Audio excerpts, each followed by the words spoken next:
Now, powered by BeyGOOD, the Global Citizen Fellowship Program will unearth African youth with remarkable potential. Through the program, 10 young people will each engage in a paid year-long fellowship aligned to one of Global Citizen's 4 pillars of activity. Well, to tell us a little bit more about this, I'm now joined via Zoom by Chebet Chikumbu, who is the Regional Director for the Southern and East Africa Global Citizen. Thanks very much indeed for joining us, and welcome to the program. Thank you so much for having me, Peter. All right. It's a pleasure to be here. I've been seeing on social media there's quite a lot of excitement with the announcement of this year's fellows. But let's go back to the beginning. How did this fellowship come into being and why? The fellowship came into being right at the beginning of our very first campaign and festival on the continent, which I'm not sure if your viewers will remember, the Global Citizen Mandela 100 campaign, which was our campaign to celebrate the centenary of Tata Nelson Mandela. We were honoring the life and legacy, and as well as what he really cared about, which is, ensuring that human rights matter, and that we're thinking about how we are lifting young people through education and employment opportunities. And so through our partnership for development, particularly through BeyGOOD, which is Beyonce's philanthropic initiative, and Tyler Perry, we then collaborated around a financial commitment that would see a paid year-long fellowship program offered to 50 young Africans over a 4-year period, and we're doing that on an annual basis. So as you've said, we are now in the 2nd year of implementing this program. All right, so what happens to these fellows? And then we'll discuss how you find them. What happens with the fellows is they go through quite an intensive curriculum, which exposes them to a variety of skills, understanding the gaps that they bring when they come to the program, exposing them to areas such as content development, campaigns, working with marketing experts across the various industries, exposing them to what it takes to write a TV script, exposing them to how to engage and deepen different audiences, and of course, how to build a community, because that's really what our mission is, to build a movement of engaged citizens that are concerned about ending extreme poverty by 2030. So that is through a series of internal placements, and then ultimately we're looking to prepare them so that they can thrive in the professional work environment after the year is done. All right, so before we talk about who this year's candidates are, how did you go about trying to find them? It must have been quite a process. It was indeed, Peter, quite a rigorous process. We had over 1,000 applications in year 1, and very positively in year 2, despite the constraints that we imagined from COVID-19. And it was a thorough process of screening and shortlisting. We had an eligibility criteria, I beg your pardon, that ranged from ensuring that we were selecting applicants from minority groups and underrepresented communities, families that are headed by a single parent, families that earn an annual income of less than 120,000 Rand per annum. Really making sure that we're thinking about those who are less fortunate and who are not exposed to the opportunities, and trying to address the unemployment concerns that we see in our country. So that was the process. We were also very fortunate to have the industry expertise of partners from Cisco, Africa No Filter, Africa Leadership Institute, and our very own talent was also part of the process. So we had Bonang Mateba and Rich Mnisi also participate in the process that got us from over 1,000 applicants down to the 10 that are part of this year's intake. All right. And what was it that was seen in these 10 young people that they finally made that top 10 to be the cohorts for this year? So what we were really investigating was what their understanding is of being a global citizen, how much they care about social issues, and whether they have that inner agency and advocacy to activate their own communities, whether there is potential to groom and develop the leadership within them, and then just getting a sense for, what they've not been able to achieve because of a lack of resources. So that really is the fullness of the process and the thorough analysis that we took to make sure that we were able to really leave an impact in these extraordinary young people's lives.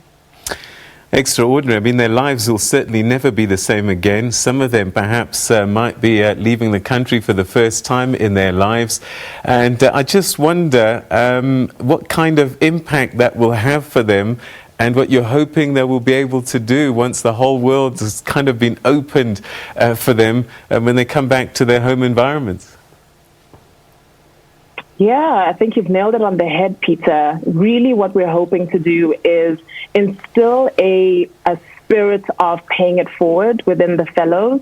And as you rightly point out, we're exposing the fellows to this extraordinary opportunity, and making sure that there's a huge cultural awareness in the process, that global cultures and norms are part of the full understanding, but that equally we're able to equip them with the ability to communicate our own heritage, because that's an equal part of owning the problems and the solutions, as it were. And then what we're then hoping that is that inspiration will be sufficient for them to be influencers within their own communities and their own households as they think about tactics to shift attitudes, ways to tell stories that really capture the essence of what it'll take to shift the dial in the development concerns. As part of the pre-requirements, did they need to show that they've been doing stuff in their communities already? Yes, they did. So on one hand, we did include that as part of the recruitment and shortlisting process, was to just understand the extent to which they had displayed some leadership in either setting up a small-scale startup of sorts that is focused on some intervention at community level. Some of them were quite advanced in already setting up an NGO, but as you can imagine, just not having the support or the network that is so critical to expand that in the way that it needs to. But in other instances, we're also mindful that part of what we're trying to do is to understand or to think about individuals who just have not had that inspiration or ability to think outside of the box in that way. So what we're hoping to do is to speak to both ends of the scale through the program, and that there will be a sense of peer-to-peer learning as well, with those who started something being able to also articulate what they've learned in the process. Yeah, I can only imagine when you get exposed to these things, suddenly your mind starts to think exponentially of what's possible. So talk to us a little bit about BeyGOOD, and Tyler Perry. How are they involved in this program? Yeah. So BeyGOOD is the correct pronunciation of it, derived from Beyonce, as it is her philanthropic initiative. And the way that they're involved is really just, this is at the heart of Beyonce's contribution and philanthropic work. It's financially supported by Tyler Perry. So as a collaboration, they have jointly come forward with a financial commitment to the tune of $1 million that then covers the program activities and all the resources, as it were, to ensure the execution of this program. But beyond that, they offer a lot of thought leadership. I think what's really empowering is that they recognize that a lot of the human capital work starts from home. They say charity begins at home. So they really lean on our office in South Africa to help shape the program. And we have played such a vital role in joining forces in offering that implementation piece while they've been able to come forward from a financial support point of view. Might they get to meet Beyonce and Tyler Perry? Only time will tell. All right, but I guess part of the experience is traveling to different places and experiencing, things on that level. What will they see? What's on the curriculum specifically?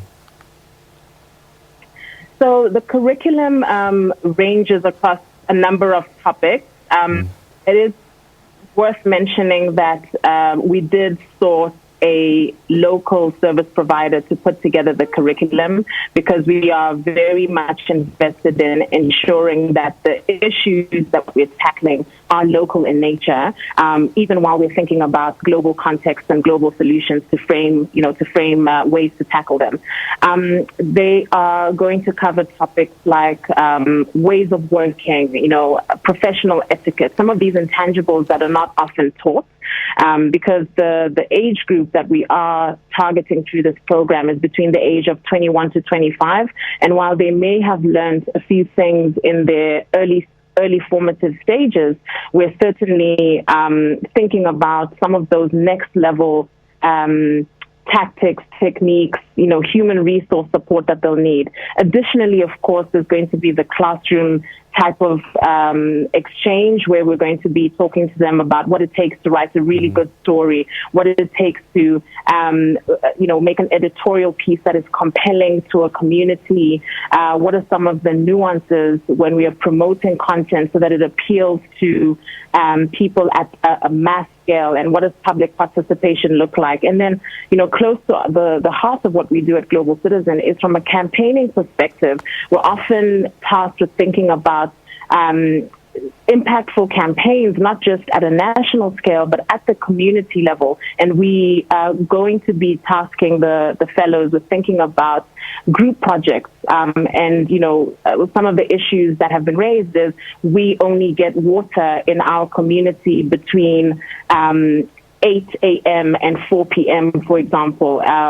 So we're trying to think about then what does it mean for water and sanitation access, especially through the lens of COVID-19, where we all know that sanitation plays such a significant role for us. So those are some of the tactics, and then of course exposing them to stakeholder management. A big part of our success story involves working hand in hand with corporates, with governments, with philanthropists, with artists, and of course with engaged citizens themselves. So we want to expose them to that full stakeholder map and really expose them to the tools, the resources, the knowledge they need to walk away from the experience with a full toolbox that they can really thrive in the working environment with. Wow. And then lastly, there is something to be said about learning from someone else's experience. So we have also put together a host of masterclasses where speakers will then come and share their own lived journeys and experiences, and hopefully that will be a way to pass on some of that knowledge. So really thinking about it in a holistic way for sure. Wow. It sounds very, very exciting, and I wish I could dial back time and I could be young again, because I'd have loved to have been part of this experience. But it's great to see young people getting opportunities like this. So great work, and we'll chat again when they start their program. Thanks so much indeed for joining us and working on such an exciting initiative. Thank you so much. All right. That was Chebet, who's with the Global Citizen she's the Regional Director for Southern and East Africa Global Citizen, talking about this very exciting opportunity for young people to become Global Citizen Fellows. And it's a year-long experience sponsored in part by people like Tyler Perry and Beyonce's BeyGOOD Foundation.